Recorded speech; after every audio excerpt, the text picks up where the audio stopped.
Ndabaramukije inshuti z'Imana, ndabaramukije mwebwe bakunzi ba Burundian Gospel TV, ndabaramukije kandi ndabaturako amahoro y'Umwami wacu Yesu Kristo.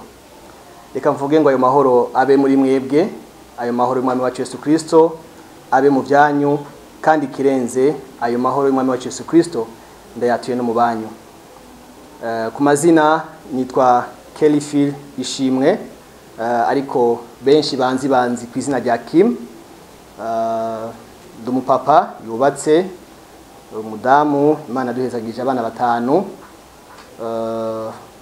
nkaba mfise imyaka 45, mwumva ko ndiko ndahumura gatonya.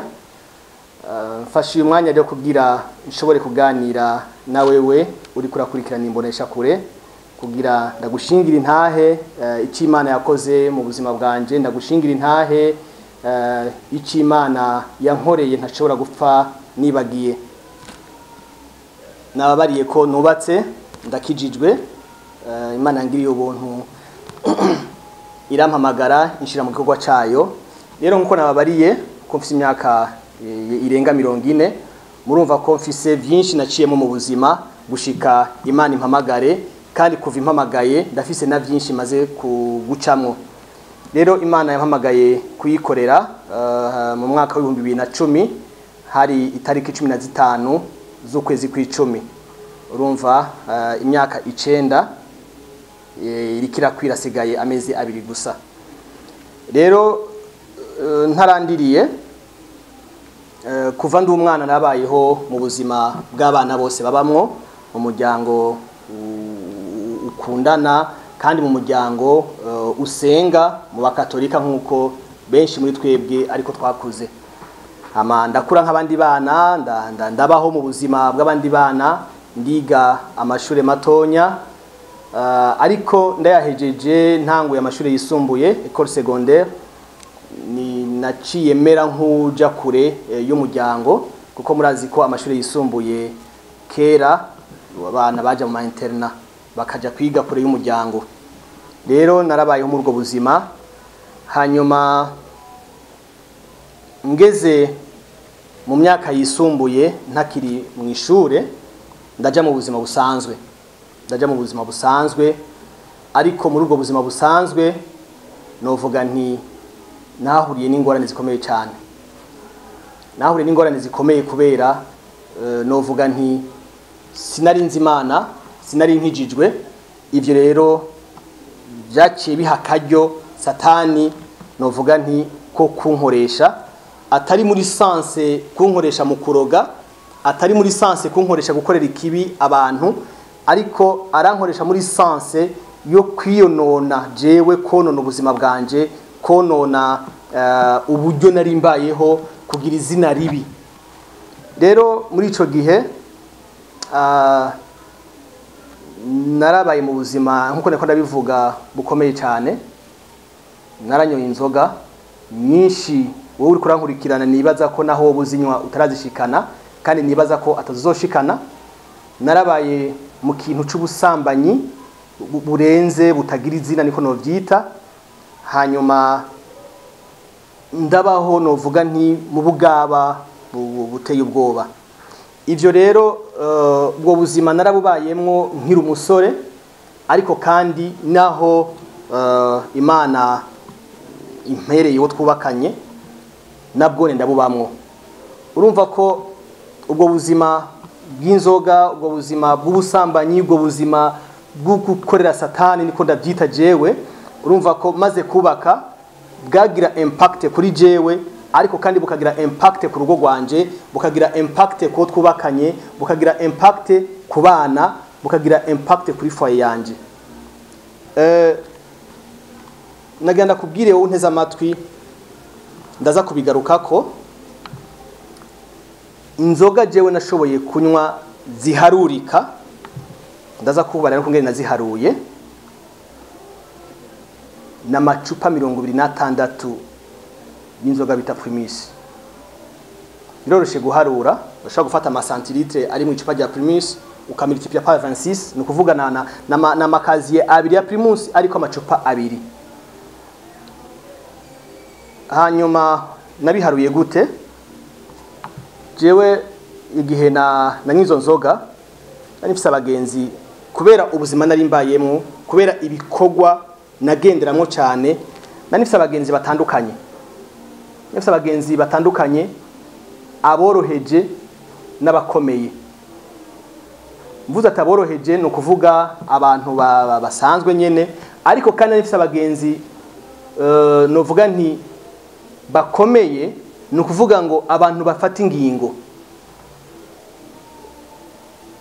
muri ico gihe rero urumva ko sinashobora kubura inzoga nywa arizo niguriye canka nizo dusangiye naba bantu bakomeye kuko urumva iyo ukomeye ubushobora no kuzigura ariko icyo nashaka kubwira mwene data uri kurankurikirana ugukomera kuratandukanye gukomera mwisi no gukomera mu Mana ni ibintu bibiri bitandukanye ni ibintu bibiri bidasa ndibuka igihe kimwe ndi kumwe nabo bantu nyene twaradusangira ico gihe nta primus nanyoye mugabo nanyoye akavinyo bita Drosti nanywa amacupa 6 ya Drosti ico gihe ndavyibuka ndajya ni sosiso agacupa kagira 7 nakone ndakanywa mugabo hari hashitse hashitse nko masasa bazijoro ndavyibuka cyandatsa muduga ngo ntahe akumwe n'abagenzi akanyuma kadosi kagasigaye muri rya cupa rigira 7 nakanywereye mu muduga turataha ndakamarira mu muduga shitse muhira nasanzwe ntaha ijoro nk'abagabo bose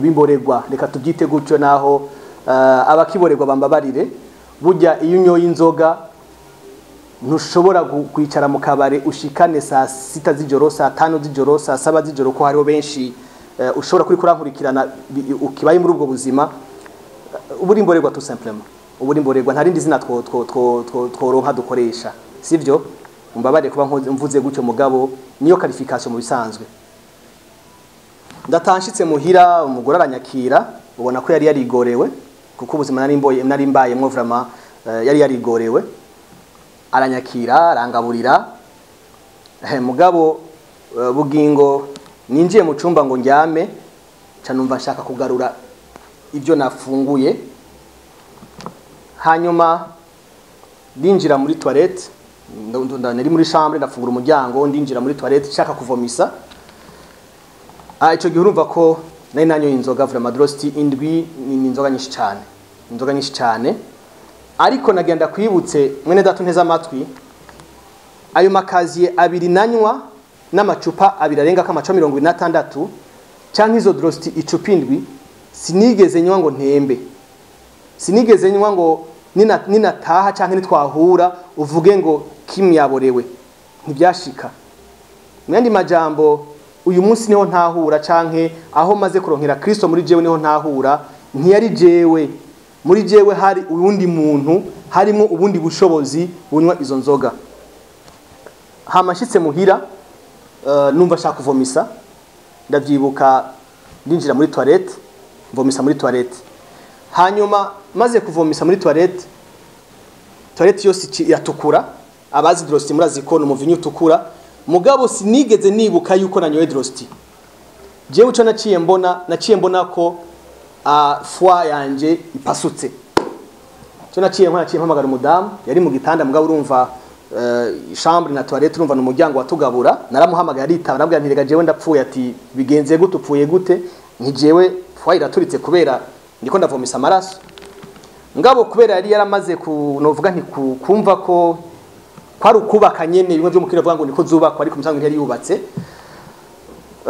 ntiyanyishuye muri uwo mwanya numva kanje nsubire kuvomisa numva nshaka kuvomisa so ndavomisa cette fois là haca haza rero udupande twa ya sosiso nariye hanyuma mbonye mvomeshije utuntu tumeze nk'inyama sinigeze ni kwera ya Drosti sinigeze nibuka yuko nafunguye na sosiso ahubwo naciye mbona ko noneho yafwa yapasutse nadashwe amaraso me ubu noneho rero ni foi ubwayo yiziye hama ndabimubariye yaratwenda carambaza ati mbega wovomisa fwa hama ukampamagara wompamagara gute. Donc urumva ko cari igihe kigoye cyane. Hanyuma nkuko nakubariye ko nanywa inzoga mu kabare nahahurira n'abantu benshi batandukanye, mu kabare nahakinira entre guillemets niyo terme ikoreshwa ngo amadiri, ibikorwa bitandukanye kandi byampa amahera, wanashima atari n'amakenya mubwo umugore ntiyayabona ntiyanayamenya. Numva twatondekana mu gitondo agiye ku kazi, naje ngiye mu byanje niko kazi kanje nyene, urumva nkagenda ayo madiri nkayakina, ayo mafaranga nkayabona, mugabo ntibagira ko mfite umugore n'abana. En fait dukenya utuma dukenya twayo naronse babona yaba ari misigazwa, ayandi yaba yasigaye mu bafise ububare, yaba yasigaye mu bagenzi babagabo n'abagenzi babagore. Mu kabare rero hajya haba byinshi mu kabare, haba byinshi bibi cyane, mugabo igisumbije kibi kihaba haba ubusambanyi. Rero muri ico gihe nari mu mwiza, hari ikintu gihambaye nashaka utahura uri kurankurikirana. Satani arafise ubushobozi. Satani si umuntu physique, c'est pas une personne physique. Ni Satani ni mpemu, ni esprit. Ni esprit mbi cyane.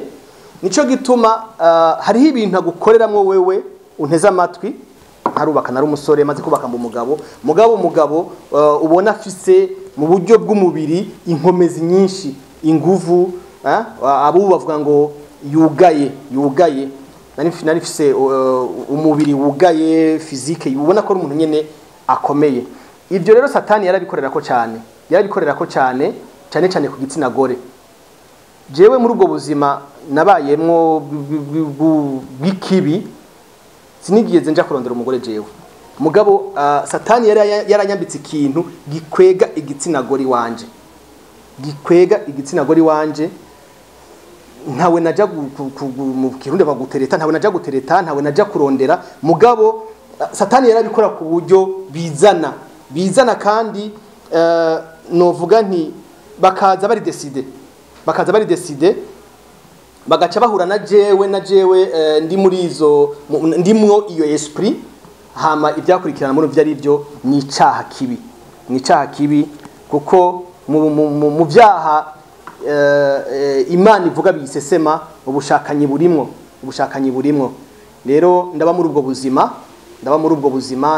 buzima, umugore wanje araruha, abana banje bararuha, abagenzi banje bari baramenye Imana twakuranye bararuha, gushikaho na jewe rero ntangira kumva ko ndushe. Hanyuma subiye inyuma gatonya, muri ubwo buzima narimwo, muri ibi bihugu biri mu karere turimwo, ibihugu by'ibiyaga bigari, nibaza ko atagihugu ntashoboye guhonyoza mu kirenge. Mugabo aho nahonyoza ikirenge, Satani yahonyoje ikirenge muri jewe imbere. Ninjira muri ico gihugu muga Satani agereye muri jewe. Urumva ko ivyo nakorera mu gisagara ca Bujumbura ni navyo nakorera muri ivyo bisagara by'ivyo bihugu byo mu karere n'abandimwo, haba hakurya ngaha muri Kongo, haba mu gihugu cy'u Rwanda, haba ngaho hakurya gatonya muri Tanzania, haba aho nagiye ndahonyoza ikirenge. Ubwo bubi bwa Satani bwari bundimwo, ya mpemu ikwega igitsina gore sinayisiga Bujumbura, mugabo aho nagenda hose yagenda indimwo. No kubwiza ukuri yuko nico gihe naho ayo mafaranga nayonona, mugabo ndi kumwe n'igitsina gore nico cagura jewe sinagura.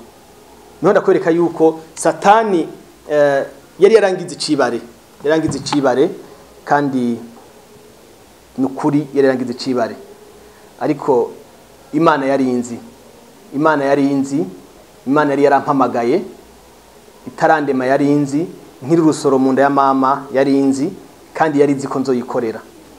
Nagenda kubwira ikintu kimwe wowe uri kurankurikirana, muri ubwo busambanyi nakoze, narashoboye no gusambana n'umuntu agwaye umugera wa sida, yarapfuye malheureusement, apata amenye Imana. Dusambana agwaye umugera, wewe abizi mugabo jewe ntabizi. kandi nta cyakozwe kugira dushobore kwikingira. Hanyuma inyuma y'amezi nkane cyangwa 5 niho naje kumubona, muga ndamubona ari umupfu, ndamubona ntiyari bwapfe ngo impemu y'abazime muvemwo, mugabo mu buryo bw'umubiri, mu buryo buboneka by'ukuri yari yapfuye. Hama ndamubonye jewe sinamumenye kubera yarahindutse, afise ibikomere ahantu hose. Duhurira ku muryango wa INSS avuye gufata imiti, mugabo jewe on s'est croisé comme ça, mugabo sinamumenye, mugabo waramenya. Hama ko ntamumenye naramuramukije gucya nk'umuntu, mugabo we aramenya, aca arampamagara mu izina. Mpamagaye mu izina, ndarekonesa, ndamenya ijwi, ca ndahagarara, ndamaza nti uri naka? Atego.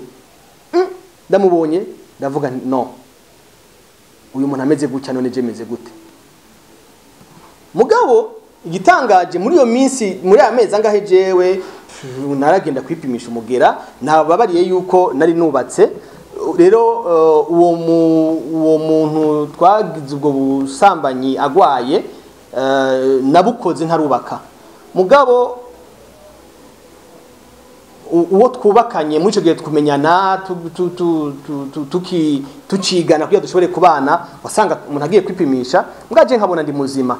Mugaho mbone iyo muntu umutima warahahamutse, sinigeze niyumvisha muri jewe numva ko ndi muzima.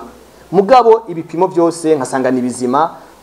Naratanga amaraso muri CNTS, nubu ndayatanga. Ico rero uko amezi 3 aheze urumva ko naje gutanga amaraso, bagaca bampinyishu y'amaraso y'amezi 3 yandaheze.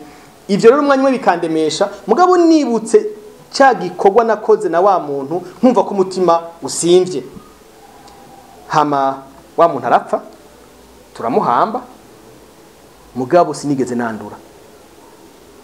nandura.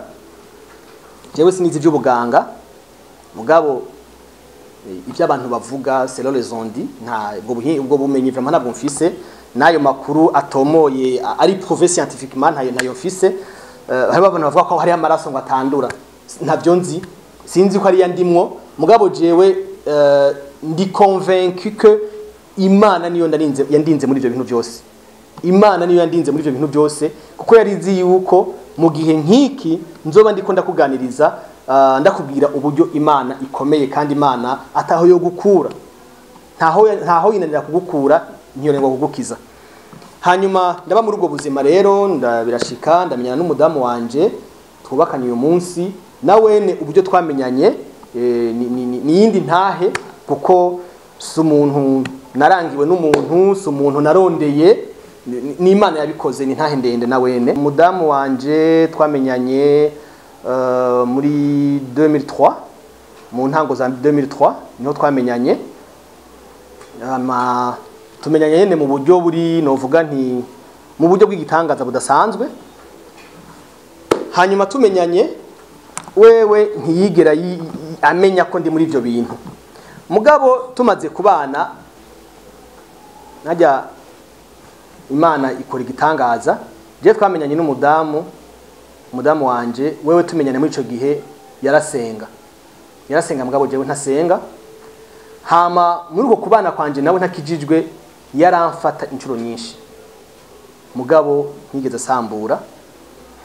Imana aramugenderera ikamwereka uwo twagendanye, ukunge nasa, impuzu yari yambaye les couleurs, nimba yambaye ijipo, Imana ikamwereka ijipo, ikamwereka même coiffure. Jewe nkataha, akambwira ati jewe nagize indoto, ndakubona uri kumwe n'umuntu ameze uku nuku, asuku, yambaye uku, imishatsi imeze uku. Hama nkamubarira nti nari naramwise Karosi, nambara nti uratanguye ibyawe, mugabo dans mon intérieur narabona icyo ariko aravuga, yarambwiza ibyo yavuga ko hari ukuri. Impuzu umukobwa yari yambaye, Imana yari yimwereka gushika kwibara ry'impuzu, ikamwereka coiffure, imishatsi ko yarimo produit cyangwa ari imishatsi isanzwe, ari inzobe cyangwa yirabura, byose akabidekriva uburyo yibonye mu ndoto, kandi réellement la veille n'uyo muntu nyine twaba turi kumwe. Mu majambo make, icyo Imana itamwereka gusa ni izina ry'uwo muntu, mugabo no reste Imana irabimwereka. Ndavyibuka hariho n'umunsi umwe nari mvuye mu busambanyi nyene mwijoro ntashe, ni naba nibuka neza umwe ncugene ntanye iburete nanje ngo nigize umugabo mwiza yasumye mugabo nsumye mvuye mu busambanyi. Hama ico gihe ndashika muhira mwijoro we yamaze kuryama aranyugurura nyakira, ninjiye muri douche wa muntu twari kumwe acarungika message muri telefone ni madame yari ngaho, madame arayitora arasoma message. Narabaye muri ubwo buzima, umugore wanje arahangayika, abana banje barahangayika, najewe ntiyibagiye ndahangayika. Hanyuma urumva ko navuze ko namenyanye n'umudamu asenga, aratangira kuzarantwara mu ishengero y'abantu bakijijwe. Ndinjira ndasenga, mugabo nsenga by'ikinyoma nkuko benshi babikora. Ushobora kuba nawe uri kuranyumviriza ariko bikora, mugaragara kubwire ngo ivyo ukora Imana iravyajisa quelque part, Imana yafise serveur quelque part bishiramwo, mugabo iragukunda izogukiza kuko nitoranya ku butoni niyaba yarampaye agakiza nawe uzokaronka. Hanyuma ndibuka umugore wanje araruha gushikaho nyene nshika najewe ndumva ko ndushe nkama nidoga nkavuga none Mana jewe ubuzima mbayemwo buzohera ryari, nkumva ko mpangayitse. Umugore nkamubwiza ukuri nti jewe vy'ukuri ibi bintu ndimwo ndumva ko nshaka kubivamo, mugabo izo nguvu ntazo ndonka. Nkafata ingingo ko no bivamwo, mugizo nguvu nkazibura. Nkafata ingingo no hiba inzoga nkazireka iminsi 2, iminsi 3, iminsi 4, nga ku munsi wa 5 pimye gusohoka nkumva biranse nkasura nkanywa inzoga. Ndibuka yuko harashitse igihe kubera kungene Satani yari novuga nti yari yaramboshe. Muri iyo minsi naba navuze nti minsi 3 4 isemene ntanzoga nzonywa, umudamu wanje andyamye ruhande numva mota ikiyeri. Ico gihe nanginzoga narakunda Primus cyane, naranywa Primus ikanye cyane gose. Ndyamye mu ijoro dore ndyamye ko nkumva imota ifuro gikiyeri. Umugore wanje yanyegera nkumva mota ifuro gikiyeri. Icumba ndyamyemwo ikintu cyose kiri ruhande rwanje nkumva kimota ikiyeri. Donc nari mboshe mu byukuri, nari mboshe. Satani hari akagozi yari yaranshize ko akagozi kari gafungiye ku icupa gikiyeri niko no byita. Rero hashiki gihe ndafata ingingo yo kuvuga muri jewe mu nkomezi zanje, ndafata ingingo yo guheba inzoga. Mugabo muri ico gihe madame aja kansanga nko muhira, umva ndafata ingingo sinarenga irembo, suko ngo umugore yari imbere, mbwa narabona ubuzima umugore wanje abayemo vraiment nkavuga nti no, nkarabuzima mbayemwo n'urugo rwanje abana banje babayemo mvuga nti no, assez il faut que je change, il faut que mpinduka. Ariko izo nkomezi ntazo nari mfise. Ndibuka igihe kimwe ndavuga ngo ndazihevye, umunsi wa mbere, umunsi wa kabiri, umunsi wa gatatu, umunsi wa kane, indwi imwe, mugabo nari meze nk'umwana yabuze abavyeyi. Muri iyo ndwi nari meze nk'umuntu nyene vraiment ari désespéré, atakigenda yihebuye, gushikaho umugore yimutera ubwoba, ari we yahora nsaba kureka inzoga, agaca propose kungurira ikiyeri kubera abona etandimwe, avuga ati basi reka ndakugurire kamwe mugabo. Alors ubwo buzima ndabubamo mugabo, ndabona ko acitse igihe kimwe vraiment hageze ko Imana ikora ikintu. Hama ndibuka umunsi umwe nababariye yuko nari nzanye n'abantu bakomeye batandukanye. Umunsi umwe w'umuntu w'umutegetsi, ico gihe ari umutegetsi mugabo ubu si umutegetsi uko nta sinza hari pour le moment, si umutegetsi sinza ahantu hari, arampamagara m'a invité comme d'habitude dusangire kamwe ku mugoroba. Mugabo ico gihe hari nko masaha 10, ndagenda ndamubareraho ndi acaraza arantora, turagicara ahantu turasangira turiyongera. Ico gihe kwenda nk'icupa. Alors jewe rero nabariye ko nanywa Primus mugabo ikanye cyane, kandi sinanywera hariho hose, nari mfise ubare bushika kuri butarenga butatu nanyweramo gusa. Rero bari banzi jewe ncambona baje kuturihisha, mugabo ntibwari ubwa mbere mu bisanzwe. Nahora ndiha mu macupa 20 19 kandi nisangije kuko jewe narashobora kwicara muhira iwanje, ntagiye mu kabare, nkashobora kunywa tutankaziye amacupa 12 atawe mpayeko nicaye ngaho mudamu yarakunda kunkorera utuburete nkicara ngaho ndiko ndumviriza RFI kwibaraza ry'inzu canke muhira nkashobora kunywa tutankaziye nkajya nizo burete atawe dusangiye atawe two turavugana nkava muhira nkaja kuvuga hamwe mvuga ati reka nje gusangira n'abagenzi muga muri jewe harimo ikazi ya Primus 12 bouteilles kandi dusohotse nta muntu ashobora kubona ko nanywa amacupa 12 kandi urumva ko ngiye gusangira n'abo bagenzi naca ntangura kunywa à zéro comme si c'était la première bouteille choboye kunywa urumva naca ntangura à zéro mwashobora kunywa andi macupa 12 nabirarengako donc en tout 26 bouteilles mu mwanya utari sino umunsi wose sina demi journée yose hanyuma rero ko nari nzi yuko kile yanje n'amacupa 56 mugabo je pouvais pas m'imaginer la quantité réelle y'inzoga nanyoye niho rero umunsi umwe jewe natashe nyene nahwereye na numva ko mutima ndushe umva nari ndushe mu mutima kubera ibyo byaha nakora nari ndushe no mu mubiri kubera ntushobora kunywa inzoga zingana gutyo ku munsi bien que nakora sport nyinshi nari umugabo ubona ko afise ingufu mu buryo bw'umubiri mugabo mu by'ukuri muri jewe je sentais que j'étais fatigué nari ndushe mu buryo buri invisible ni jewe nari ndushe ni je nimva kumwe ndushe hama umunsi umwe rero ntashe naruhaze kwera umugore wanje anyakiriye aja mu gitanda turaryama hanyuma mw'ijoro hagati ndavyuka ndaja kwihagarika muri toilette mugabo ngarutse ndabona umudamu wanje kumwe naryamye ndamumurika atambona ndabona ko asa n'agahinda vraiment ndabona ko ari umumama umutima wuzuye agahinda ndabona ko ari umumama rushe ndabona ko ari umumama ari désespéré ndabona ko ari umumama no kwibaza yoba yicuza igituma yubatse hanyuma aravyuka araja ku kazi mu gitondo jewe ndavyuka ndambara ikabutura n'umupira ndasohoka hanze urumva ko naranywa inzoga bisubiye mu nzu nanifise ikaziye jewe nanifise ikaziye y'amacupa kuko urumva sinatuma kuri boutique ngira mu n'agacupa kamwe nanifise amacupa natuma yo nshaka candabarira umukozi twari dufise ibibase binini ico gihe hari muri 2010 aho twimukiye aho twaba ico gihe mu Kibenga Lac twari tumaze umwaka umwe twihimukiye kubera twahimukiye muri twahimukiye le 7 septembre 2009 ico gihe naje urumva ko hari muri 2010 nko mu kwezi kw'icenda cyaye ku 8 kw'icenda je crois hanyuma ndabari umukozi ntimpa kubera amazi twarakunda kubura amazi ico gihe twari dufise ibibase binini